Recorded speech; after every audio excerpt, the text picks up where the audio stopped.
자, 이제 비고치키의 근접발달지대 비계 설정 요 두 가지 핵심 개념을 중심으로 용어들을 한번 살펴보도록 하겠습니다. 94페이지를 보시면요. 근접발달지대를 두 수준 사이의 영역이고 이것이 학습을 가져오는 최적의 그 영역이다. 그래서 도움을 준다라면 비계 설정을 한다라면 이 근접발달지대 내에서 해야 된다가 핵심적인 관계성을 진술하는 방법입니다. 자, 그래서 보시면요. 두 수준은요. 실제적 발달 수준, 현재의 발달 수준, 지금 도움이 없이도 내가 혼자서 할 수 있는 것. 그리고 잠재적 발달 수준은 성인이나 보다 유능한 또래가 도움을 제공해서, 즉 비계 설정을 통해서 해결할 수 있는 수준. 그러면 이거는요. 교육을 굉장히 더 적극적인 역할로 본 개념이라고 볼 수 있습니다. 지금 보시면 실제적 발달 수준이 여기라면 여기가 이제 잠재적 발달 수준. 지금 A라는 아이가 요 정도의 수준을 할 수 있어요. 근데 교사는 여기 잠재적으로 눈에는 보이지 않지만 이 수준을 바라보면서 뭔가 약간 더 도전적인 그런 활동을 제공을 해주고 도움을 제공한다라는 개념이죠. 근데 이게 왜 피아제보다 더 이렇게 적극적인 교육의 역할을 강조했느냐라고 얘기를 하면 피아제는 사실 언어든지 놀이든지 지금 유아의 현재 언어라든지 놀이 장면을 관찰을 잘하면 현재의 인지발달 단계를 알 수 있다. 즉, 이 현재 인지발달 단계를 반영하는 것이다. 라고 이야기를 했거든요. 근데 비고츠키는 이러한 잠재적인 영역을 설정을 해놓고 거기에서 비계 설정을 하면은 계속해서 지금 보시면 여기에서 이 부분을 가지고 요만큼의 거리를 설정을 해가지고 비계 설정을 하면은 다시 이 유아의 현재 수준은 여기로 올라간다라는 거예요. 그럼 또 비계 설정을 하겠죠? 잠재적 수준까지. 그러면 또 현재 수준이 여기로 올라가요. 그러면 계속해서 교육적인 도움을 통해서 이렇게 역동적으로 이와의 근접 발달지대 영역은 계속해서 발달해 나가면서 발전이 되죠. 그래서 교육의 역할이 훨씬 더 적극적이라고 본 것입니다. 자, 하지만요, 이게 이 비계 설정을 뒤에서 보면은, 융화의 주도성을 해치면 안 돼요. 비계 설정의 궁극적인 목적은 자기 조절, 스스로 해결하는 거거든요. 그런 점에서 교육의 역할은 적극적이고 교육을 이렇게 이끌어 줌으로써 발달이 지속적으로 역동적으로 변화해 갈 수 있다라고 했음에도 불구하고 이 그래프는 행동주의자들의 이런 그래프하고는 차이점이 있는 것이 바로 유아의 주도성을 해치지 않고 궁극적인 목적은 자기주도적 학습에 있기 때문에 행동주의자들처럼 학습시키는 대로 이만큼 양적으로 발전한다라는 측면과는 차원이 다른 설명입니다. 자, 그래서 이 설명을 하기 위해서요, 우리가 이 뒤에 보시면 앞으로 돌아가서 자기의 이론을 설명하기 위해서 책에서 상징적인 문구를 사용을 했고 이 문구를 바르게 연결하는 객관식이 예전 시험에 나왔습니다. 그래서 이 책은 이 비고츠키의 이론을 설명하는 책자, 대표 책자에서 나오는 설명이에요. 91페이지 밑에 팁 그 박스를 보시면요. 첫 번째 관점이 학습과 분리되었다라고 얘기를 했죠. 그러면서 오른쪽에 서술에 이렇게 되어 있어요. 발달이 더 주된 과정이고 그리고 그 두 줄 내려오시면 이미 발견된 구조를 증명하는 게 학습이다. 그러니까 제가 아까 유아들의 언어 활동이나 놀이를 관찰을 하면 현재 발달 단계가 반영이 된다라고 했죠. 바로 그 지점을 설명하는 거예요. 이게 누구의 관점이냐면 오른쪽에 피아제, 그러니까 능동적인 어린이이긴 하지만 교육을 통해서 계속 앞당길 수 있다라는 이러한 개념으로 설명을 하진 않았다라는 거예요. 그래서 분리주의자 이렇게 이야기를 했습니다. 자, 뒤에 보시면 그래서 또한 행동주의자로 오해를 받기도 했어요. 초기에. 그래서 설명한 것이 뒤에 행동주의자들은요. 이 그래프는 동일하다라고 본 그래프예요. 그래서 학습과 발달이 동일하다라는 것은 주어지는 대로 정보를 제공하는 대로 그냥 수동적으로 계속 이제 끌려가면서 이렇게 양쪽으로 계속해서 쌓인다라는 관점이죠. 자, 그런데 자기의 관점은 뭐라고 설명을 했냐면 학습이 발달을 주도한다가 바로 이거예요. 그래서 이 잠재적 수준을 계속 파악을 해서 비계 설정을 계속 해주면 학습이 이끌어갈 수 있다 발달을 이러한 관점에서 주도라는 표현을 썼습니다. 자, 그래서 이 개념은 핵심적으로 근접 발달 지대를 설명한 것인데요. 오른쪽 설명을 보시면요. 두 번째 줄에 어린이들의 근접 발달 지대 내에서 과제를 주는 게 무척 중요합니다. 그래서 요 수준을 벗어난 접근은 좋지 않은 거예요. 자, 그래서 비계설정과 근접발달지대의 핵심적인 관계성은 비계설정은 근접발달지대 내에서 이루어져야 된다. 이게 핵심이에요. 자, 그러면 뭐라고 설명을 했느냐? 그 밑에 줄에 이렇게 나와요. 파트너로부터 교수받는 것. 이 파트너라는 것이 결국은 유능한 또래나 교사잖아요. 그래서 이 파트너로부터 이렇게 이끌어지는 것을 통해서 학습의 발달을 이끈다라고 설명했기 때문에요. 사회문화적인 입장은 혼자서 환경과 상호작용을 하는 것이 아니라 이렇게 사회적인 도움을 받아서 사회적 중재, 비계 설정의 도움을 받아서 과제를 해결하면서 발달하기 때문에 그 점에서 가장 차이가 있다라고 보시면 됩니다. 자, 그래서 다시 돌아가서 근접발달지대에서 교재로 설명을 한번 보도록 할게요. 94페이지로 다시 돌아오시면 이 두 가지 수준에 대해서 설명이 나옵니다. 자, 실제적 발달 수준, 성인의 도움이 없이 내가 혼자서 지금 할 수 있는 자연적인 발달 단계, 그리고 밑에 잠재적 수준은 도움을 받는다라면 이끌어질 수 있는 새로운 인지 발달이 거기까지 갈 수 있다라고 생각하는 기대되는 수준. 그래서 교육의 힘을 아주 긍정적으로 본 거죠. 자, 그런데 이 부분이 이끌어가지는 지점에서 가장 중요한 행동주의자들의 차이점이 뭐라고요? 학습자의 주도성입니다. 자, 그래서 그 부분을 뒤에서 요소로 설명을 할 거예요. 그 요소와 목표로. 자, 그런데 오른쪽에 이런 그림이 나와요. 근접발달지대에서 개인차가 있다라고 설명을 하는 것은요. 유아들이 요 기본 관점은 똑같아요. 근데 유아의 개인차가 어디에는 있을 수 있냐면 같은 연령이라고 해도 A라는 아이는 잠재적인 수준이 여기인데 B라는 아이는 잠재적인 수준이 여기일 수 있는 거잖아요. 그래서 도움을 줬을 때 잠재적 수준이 여기까지 갈 수 있는 아이가 있고 요만큼 갈 수 있는 아이가 있다. 이게 개인차라는 거예요. 그것을 보여주는 그래프입니다. 그래서 이 그래프를요. 만약에 비구축기적으로 설명을 해야 된다면 이 가로축에서 도움의 양이 달라서 결과가 달랐나? 이렇게 보는 게 아니라 이 그래프의 핵심은 잠재적인 발달 수준의 개인차가 있었다라고 해석을 해야 비구축기적으로 맞는 설명이라고 보시면 돼요.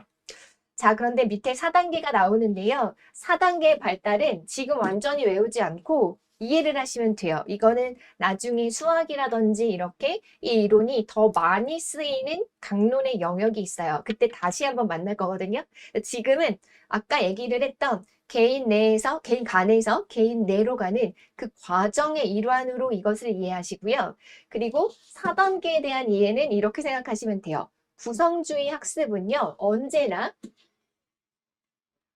순환적으로 주기를 보는 것이 구성주의적인 입장입니다. 순환적이라는 것은요, 하나의 학습이 이 단계에서 끝나는 것이 아니라 이 그래프를 보면요, 이 학습이 이 목표를 통해서 나아갔죠. 비계 설정을 받아서. 근데 여기서 학습이 끝나는 게 아니죠. 이 마지막 단계는 결국은 뭐랑 연결돼요? 새로운 학습의 첫 번째 단계랑 연결되죠. 이게 계속 순환되는 거예요. 그래서 계속되는 거죠, 학습은. 이게 구성주의 핵심인데요. 바로 그 4단계가 다음 근접발달지대 첫 단계가 된다라는 것을 설명하는 것이라고 그냥 이해를 하시면 됩니다. 자, 한번 같이 읽어볼게요.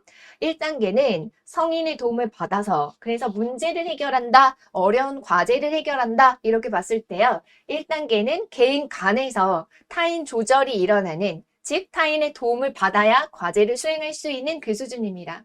자, 그래서 보시면요. 개인 간 단계 있고 타인 조절 이렇게 핵심 단어를 동그라미 쳐보세요. 자, 오른쪽에 보시면 더 능력이 있는 타인이 수행을 지원해줘야 해결할 수 있는 수준이 되는 거고요. 자, 근데 제가 과도기가 있다라고 했죠. 완전히 내면화되기 전에. 그것이 바로 2단계입니다. 자기 자신에 의해서 도움을 받는다. 이건 어떻게 된다라고요? 대표적인 것이 혼잣말처럼 1단계에서 공유된 성인의 말, 지식을 내 속에서 기억을 하면서 내가 혼잣말을 하면서 나의 행동을 스스로 조절합니다. 이것이 자기 자신에 의해서 도움을 받는 단계다라고 설명을 해요. 자, 이렇게 되어 있죠? 자기 조절이 시작되는 거예요. 근데 자기 조절이 내면화된 것은 아니고 외적인 매개체가 있는데 그것이 혼잣말 같은 거예요. 자, 그래서 요 오른쪽에 보시면요. 스스로 수행을 하는데요. 요때는 완전히 내면화 자동화된 것이 아니라 스스로 마지막 줄에 자신의 말로 구두화하면서 사고에 영향을 준다. 행동을 조절한다라는 거예요. 그게 이제 비고츠키가 얘기한 핵심적인 그 과정, 유아기에 많이 보이는 혼잣말에 대한 연구에서 발견한 아주 특징적인 과정이기 때문에요. 언어교육 쪽에 강론에 가시면 이걸 가지고 시험을 많이 냈습니다.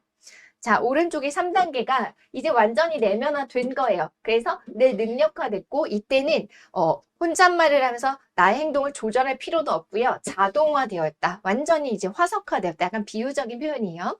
화석화되었다라고 얘기합니다. 그래서 다시 1단계가 된다라는 설명이 4단계예요. 자, 이제 비계 설정으로 넘어갈게요.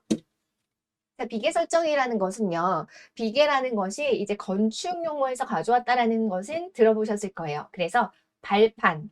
그래서 건축이 완전히 들어서기 전에 그 발판을 만들고 그 건축이 완성되면서 발판을 이제 빼는 그런 과정을 비유적인 말로 학습에 도움을 준다라는 그 과정을 그 발판이라는 용어로 비유적 표현을 사용한 겁니다. 자, 그러면 은유적인 어떤 비유를 사용한 거죠. 그래서 여기서 보시면요. 그 밑에 비계 설정이라는 단어 동그라미를 보시면요. 혼자만의 힘으로 해결할 수 있도록 이게 목표라고 했죠. 그래서 이 근접 발달지대를 생각을 하면 과제를 주는 것은 잠재적인 발달지대, 잠재적인 그 발달 수준에 맞추어서 주잖아요. 그러니까 혼자서 할 수 없는데 여기 사이에서 도움의 양을 여기에서는 많이 주겠죠. 조금 더 양적으로도 많이 주고 방법론적으로도 조금 더 직접적인 방법이 필요하겠죠. 그런데 점점 줄여가면서 도움의 양이나 방법을 바꾸겠죠. 그러면서 완전히 여기로 가기 직전에는 유아가 완전히 자기 스스로에 의해서 조절하는 주도가 일어나는 거죠. 그래서 도움을 제공하는 부분에서 행동주의와 가장 다른 점이 유아의 주도적인 학습, 독립성 이런 거를 해치지 않는다라고 했어요. 그래서 여기 보시면 스스로의 힘으로 문제를 해결할 수 있도록 이게 굉장히 중요한 특성입니다. 그래서 도움의 양을 제공을 한다. 이게 아주 간단하게 설명하는 지점이고요. 조금 더 내가 이제 충분하게 정의를 외우겠다. 그럼 마지막 두 줄이 가장 정확해요. 그래서 스스로의 힘으로 해결할 수 없는 그 문제, 과제를 해결하는 데 있어서 성인이나 유능한 또래가 유아의 수행 능력에 따라 도움의 양이나 방법을 조절하면서 제공을 하는 것. 이게 핵심입니다. 이게 매우 중요하다라고 이야기를 할 수가 있어요. 예를 들어서 가장 많이 나오는 비유가 이 블록 쌓기인데요. 블록 쌓기에서 유아들이 많이 실패하는 게 아직 무게중심이라는 그 개념의 과학적인 개념을 가져가지 못해서 그렇거든요. 근데 무게중심이라는 개념을 계속해서 무겁고 가장 넓은 블럭을 위에 올려놓는 아이가 실패를 할 때 교사가 답을 주어서 이렇게 하는 거야 라고 행동주의자처럼 가르치면 그거는 비계 설정이라고 할 수 없는 거죠. 가장 무거운 블럭을 밑에 놓고 점점 더 작은 블록을 쌓아야 안전하고 무너지지 않는 구조물을 쌓을 수 있다. 이렇게 하면 답을 주는 행동주의적인 거잖아요. 그래서 비고츠키는 이 비계 설정을 들어간다는 것이 독립성, 결국은 스스로 해결해내는 그 부분을 해치면 안 된다라고 했기 때문에요. 여기서 아무래도 여러 가지 방법으로 유아들에게 질문을 하겠죠. 예를 들면 큰 블럭을 다시 위에 쌓으려고 했을 때 그 가장 크고 무거운 블록을 위에 쌓으면 어떻게 될까라고 예측을 하게 해요. 그리고 쌓았을 때 무너지면 그랬을 때 어떻게 되었니? 라고 생각을 하게 한다던가. 아니면 그래도 발견을 못해. 그러면 건축물, 그러니까 높이 쌓아 올린 탑과 같은 건축물의 사진과 비교하게 해주고 그것을 보고서 스스로 발견을 그래도 못해. 그러면 차이점을 발견하게 해주죠. 이 사진의 탑과 너가 쌓은 구조물하고 이 탑과 어떤 것이 이제 다른지를 발견하게 해서 그래도 못해. 그럼 더 직접적으로 여기 가장 큰 블럭이 어느 위치에 있는지 그 차이점을 한번 찾아볼까? 이렇게 해서 점점 도움의 양을 이 아이의 수준에 맞춰서 바꾸어 가는 게 비계 설정이라는 거예요. 자, 그래서 비계 설정은 잘못된 것을 논하라고 했을 때는 이 정의를 가지고 논하면 되고요. 잘못된 것은 보통 행동주의자처럼 했을 때가 잘못된 것이고요. 그것이 유아의 수준에 따라서 유아가 스스로 해결할 수 있도록이라는 목적을 해치지 않으면서 도움의 양을 조절해 가야 된다. 그런데 그렇게 하지 않았다라는 것으로 이제 답을 쓰게 할 거고요. 가장 간단한 거는 비계 설정이라는 답을 그냥 용어로 쓰게 하는 것일 것이고 조금 더 어려운 거는 예를 들어서 교사의 발문을 써라. 제가 말한 것처럼 예측하게 하고 다시 확인하게 한다든지 아니면 그 탑 사진과의 그 가장 유명한 건축물 사진들 이런 거를 제공을 해서 비교를 하게 하는 발문을 쓴다든지 발문을 쓰게 하면 조금 더 어려운 그런 예시다라고 할 수 있습니다. 자, 그래서 오른쪽에요. 그 말들을 이제 설명을 하고 있어요. 화살표를 보시면 근접 발달지대 영역을 감안해서 실제 발달 수준보다 약간 높은 수준, 그래서 잠재적인 수준에 맞추어서 과제를 줘야 되고요. 그럼 성인의 역할에서 되게 중요한 것은 앞에서 여기 보시잖아요. 여기 조금 지울게요. 자, 유아가 여기서 학습이 끝나는 게 아니라 교사가 관찰을 하면서 계속해서 새로운 과제를 주어야 계속 유아가 근접 발달지대 안에 머물면서 발달해 나가겠죠. 그래서 계속해서 근접 발달지대에 맞는 과제를 부여하는 교사 역할이 되게 중요해져요. 그래서 오른쪽에 보시면 계속 약간 높은 수준의 과제를 계속해서 이제 관찰을 통해서 부여하는 게 중요하고요. 두 번째 화살표를 보시면 여기에서 점차적으로 수준이 높아질수록 어떻게 해요? 유아가 더 주도성을 가지고 완전히 스스로 할 수 있을 때까지 도움의 양과 방법을 조절해 나간다. 이게 핵심입니다. 자, 그리고 밑에 그래서 매개, 매개체라는 것들이 이제 핵심적인 용어는 아니고 이제 지문을 읽을 때 참고할 만한 그런 지문인데요. 매개체라는 것이 그러니까 이 과도기라고 얘기한 부분 있죠? 이 과도기라고 얘기한 부분에서는 자기 스스로에 의해서 성인이 옆에 없어도 성인이 계속 말을 해주는 것이 아니라 이 다른 매개체를 통해서 스스로 조절하는 것이 대표적인 게 자기 혼잣말이다.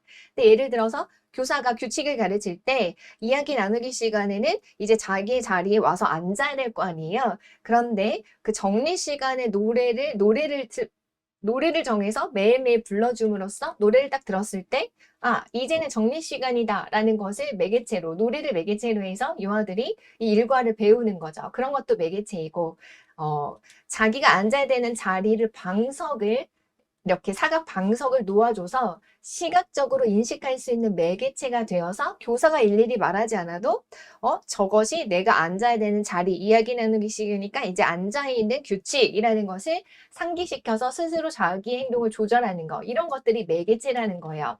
그래서 이 중간에 과도기에서는 매개체가 어떤 형태로든 있습니다. 자, 그리고 밑에 이제 목표 및 구성 요소라고 했는데요. 제가 옛날 서적에서는 목표와 구성 요소를 구분하지 않고 전체적으로 이야기를 하거든요. 그냥 전체 합쳐서 이야기를 해요. 그런데 이제 최근 서적은 목표를 두 가지를 따로 빼고 그리고 구성 요소를 네 가지 따로 빼요. 그러니까 만약에 옛날 서적에서 나오면요. 목표 구성 요소 구분 없이 그냥 전부 다 구성 요소 6가지 이렇게 생각하시면 되고 그 중에 2개는 사실은 목표로 분류를 따로 한다. 이렇게 융통성 있게 공부를 하시는 것이 좋을 것 같아요. 자, 첫 번째 목표는요. 자기조절 증진입니다. 이게 행동주의자들과 가장 큰 차이점. 그래서 주도성, 독립성을 해치면 안 된다라고 얘기를 했죠. 유아 스스로 자신의 사고와 행동을 통제하면서 최종적으로는 혼자서 해내는 것. 그래서 과도기에는 매개체가 주어질 것이고 매개체가 뭔가 있어서 스스로 자기 행동을 조절하면서 내면화되기까지는 답을 미리 주거나 하면 안 된다는 거예요. 그리고 두 번째는 근접 발달지대에 계속 머물게 한다. 그게 아까 말씀드린 이 역동적으로 이동해가는 점점 올라가는 근접 발달지대 그래프 기억나시죠? 바로 그것을 이야기한 거예요. 그래야 유아의 발달이 계속 이루어지는 거니까요. 자, 교재를 볼게요. 97페이지 1번. 자신의 근접 발달지대 내에서 과제를 계속 해결해 나가게 하는 거예요. 그러려면은 계속 머물게 하려면 교사가 계속 관찰을 하면서 새로운 수준에 맞게 과제를 계속 주는 겁니다. 그게 4단계에서 1단계로 다시 회귀해서 첫 번째로 다시 순환되면서 학습이 계속 이루어진다라고 했던 말을 얘기하는 게 1번의 목표인 거예요. 그래서 결국은 유아가 계속 발달하게 하려면 근접 발달지대에 계속 머물게 해야 된다. 그리고 두 번째, 자기조절을 증진시킨다라고 해서 여기서 얘기를 한 거 자기조절이 핵심적인 목표다라고 얘기를 했어요. 그러면 두 번째 줄에 스스로 더 독립적으로 스스로 수행할 책임을 더 많이 갖도록 하려면 도움의 양을 줄여가는 거예요. 그리고 나중에는 완전히 제거하는 거죠.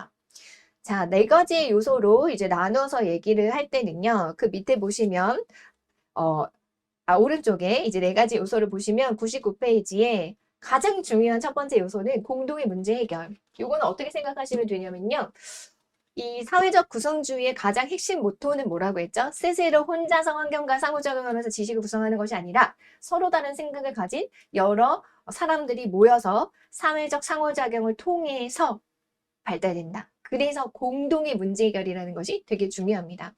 그래서 아이들이 만약에 막 이렇게 컵에 물을 붓는 놀이를 하고 있다라고 가정을 해볼게요. 그러면 그런 아이들에게 교사가 다가가서 만약에 이 큰 통, 그러니까 수학에서 얘기하는 측정의 과제거든요. 근데 요 커다란 통에 이 너희들이 놀고 있는 컵으로 몇 컵을 부으면 가득 채울 수 있을까? 이게 수학적인 과제예요. 교사가 이렇게 문제를 던져요. 그렇게 공동으로 해결할 과제를 던지는 게 바로 공동의 문제 해결입니다. 그리고 이 과제를 제시하는 게 교사에게는 이 아이들이 근접발달지대 내에서 머물게 하는 그 시작점이 되는 거예요. 그러면 한 아이는 3컵이요. 한 아이는 1컵으로 될 것 같은데 아니요 10컵이요. 이렇게 아이들 생각이 다르겠죠?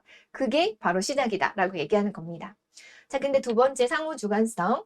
주관성이라는 거는 개인의 주관이 다 다르잖아요. 근데 상호라는 거는 서로 간의 주관성을 얘기하는 거니까 출발 지점에서는 아까 4컵이요, 10컵이요, 1컵이요 다 달랐겠죠. 그런데 그것을 이제 과제를 해결하는 과정에서 서로 의견을 조정하면서 5컵이구나 라는 것으로 하나의 합의를 이루는 그 과정을 얘기하는 것이 상호 주관성을 이루는 과정입니다. 이게 학습에서 되게 중요한 과정이고요. 놀이에서도 아이들이 놀이를 하다가 야 소방수는 그렇게 하는 게 아니지, 그 역할을 하는 게 아니지, 이런 역할을 해야 되지 라고 아이들이 놀이의 틀을 깨고 나와서 본인의 자아가 되어서 다시 막 대화를 하잖아요. 그게 바로 놀이에서의 상호 주관성을 서로 이루어가면서 합의를 이루는 과정이에요. 상호 주관성은 앞에 기출에서 박스에서 보신 것처럼 용어를 써낸 적이 있죠. 어떤 과제를 시작할 때 서로 다르게 이해하던 두 참여자가 공유된 이해에 도달하는 과정이다 라고 이야기를 했고요. 자, 그 다음에 세 번째는 정서적 분위기, 따뜻함과 반응을 하는 거다 라고 얘기를 했는데요. 이거는 교사가 이렇게 지원을 해주는 따뜻한 격려의 말이라고 생각하시면 돼요. 아이가 퍼즐을 어렵게 하고 있는데 이제 이 퍼즐이 맞춰졌네? 와, 진짜 잘했다. 이렇게 격려하는 것들. 그래서 이것이 유아가 이제 점점 더 이 북돋는 반이죠. 자신감을 북돋아 주면서 그 과제를 계속 열중할 수 있게 만드는 그런 어떤 분위기다라고 얘기합니다. 그리고 언어의 매개. 언어라는 것은 앞에서 그 정신의 도구로서 사용이 되면서 중요한 매개체가 된다라고 했죠. 과도기에서는 혼잣말로 자기 행동이나 사고를 조절한다라고 했어요. 자, 그렇기 때문에 언어는 되게 중요하고요. 그것을 3가지 전략으로 얘기한 학자들이 있습니다. 밑에 보시면 시계가 동료들, 뭐 최근 서적에서 지질이라고 얘기하는 경우도 있긴 있는데요. 3가지 전략인데요.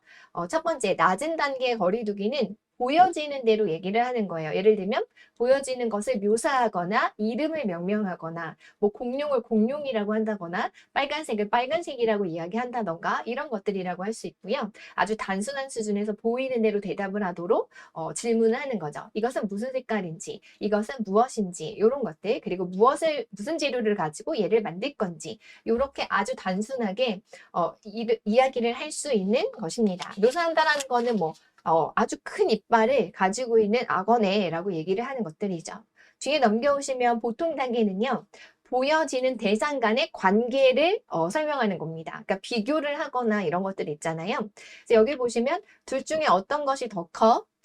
A는 세모 모양인데 B는 네모 모양이구나. 그리고 두 악어 중에서 A가 이빨이 더 크구나. 이렇게 되는 거죠. 자, 높은 단계 거리두기는요. 보여지는 것을 넘어선 가정이라서 굉장히 높은 수준의 사고를 요구를 하고요. 대부분 추론 같은 거 있어요. 추론. 그래서 여기 보시면요. 주어진 것을 넘어서서 가정을 세우게 한다. 만약에 우리가 이렇게 하면 어떻게 될까? 동화책을 읽었다라면 만약에 주인공이 그때 이렇게 하지 않고 B처럼 했다라면 어떻게 되었을 것 같니? 동화책에 나오는 얘기가 아니잖아요. 근데 유아들이 추론을 해야 되는 거죠. 그리고 숫자를 공부할 때도 이 수의 관계를 유아들이 완전히 이렇게 이해하기 전까지 그냥 언어적으로 암기했을 때는 1부터 10까지 잘 말하던 아이가 중간수가 빠지고 중간에 무엇이 와야 되는지 관계를 물어보면 모르는 경우가 있거든요. 그런 질문들이 여기에 해당한다라고 볼 수 있습니다. 자, 마지막으로 비계 설정의 유형. 그래서 그 뒤에 간단하게 용어적으로 보면 된다라고 한 게 교수법이잖아요. 근데 그 전에 이제 유형을 보시면, 지금 보시는 6가지의 유형은요, 큰 틀로 얘기하면 언어적 자극에서 조금 더 개입을 하면 자료를 제시를 하게 되고요. 자료를 제시하는 것에 더 넘어가서는 행동적 시범까지 보이게 됩니다. 이게 점점 더 개입을 많이 하는 과정이다라고 보시면 돼요. 처음에는 그냥 이 과제에 대해서 집중하도록 이렇게 과제에 대해서 이야기를 하는 게 있다라면요. 두 번째 방향 유지는 목표를 유지하도록 하는 거니까 이 퍼즐을 해나가는 과정에 있어서 A까지는 지금 완성이 되었네. 그 다음에 지붕은 어떤 퍼즐이 필요하니? 라고 다음으로 이제 여기까지 되었고 그 다음은 무엇이니? 라고 물어보는 게 목표를 유지하면서 계속하도록 격려하는 것이라고 볼 수가 있습니다. 그리고 제한된 자유 허용은 UI 수준에 따라서 단순화시킨다라고 했잖아요. 퍼즐로 얘기를 하면은 30피스를 다 맞추긴 어려운 수준이야. 그러면 가장자리 한 10피스, 15피스는 맞춰준 상태에서 나머지를 이제 채우게 한다든지 이런 것들이 과제를 조정해 주는 것이고요. 주요 특성을 표시한다라고 이야기하는 거는 주요 해결 단서가 되는 불일치 지점. 아까 이런 것들 있잖아요. 사진에서의 탑은 지금 이 가장 커다란 뭐죠? 피스가 마지막에 맨 아래 버티고 있는데 지금 이 아이는 맨 위에 올라가 있다든지 이게 가장 문제를 해결하기 가장 중요한 그 주요 특성의 불일치잖아요. 그 불일치를 언어적으로 짚어주는 것을 이야기를 합니다. 그리고 좌절 조절은 이제 새로운 자료를 좀 준다든지 그리고 시범은 행동적인 시범을 퍼즐을 오른쪽으로 돌려서 맞추면 어떨까라고 하면서 행동으로 보여주는 거 이런 거죠.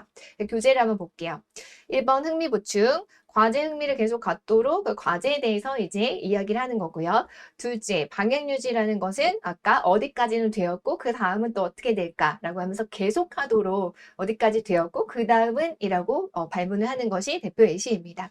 자, 제한적인 자유 허용이 아까 말씀드린 것처럼 과제의 크기를 줄여주고 단순화시켜주는 거라고 했어요.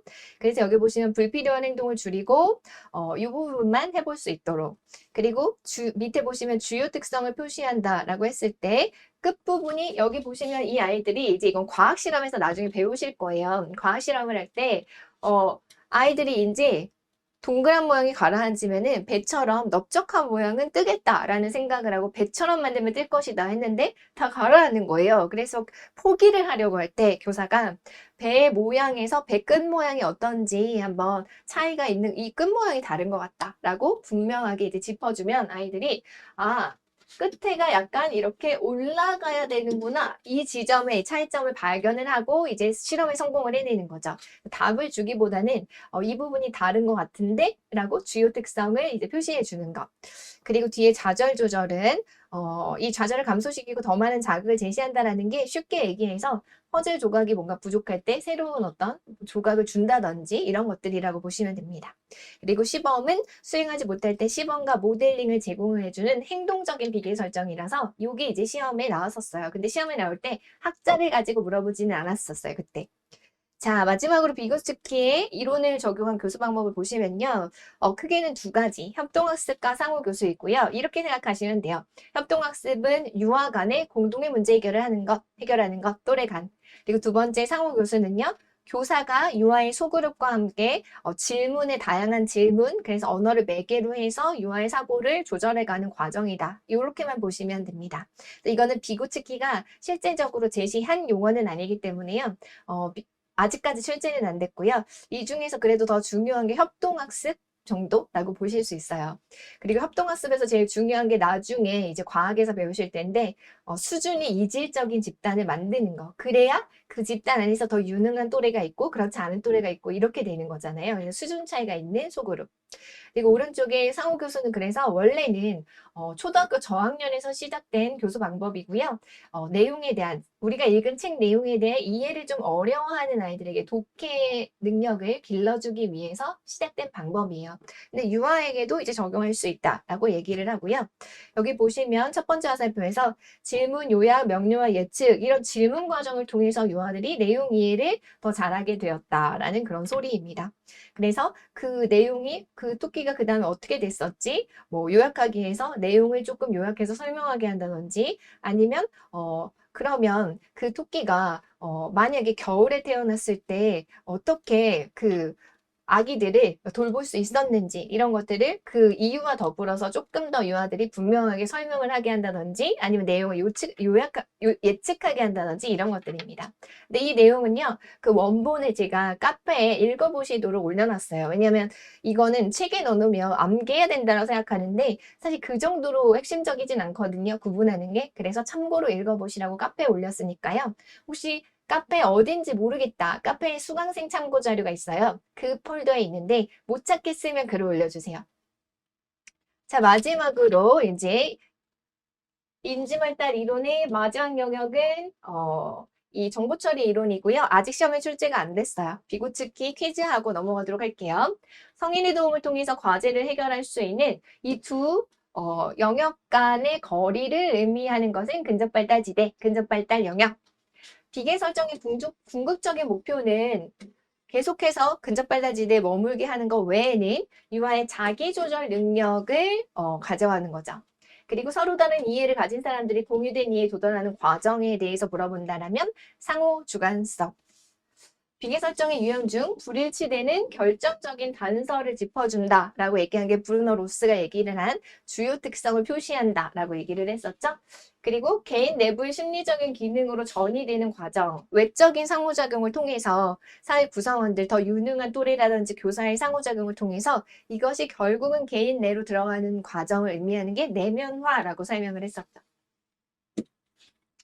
자, 그리고 이제 제가 PT를 잠깐 바꾸고 다시 돌아오도록 할게요.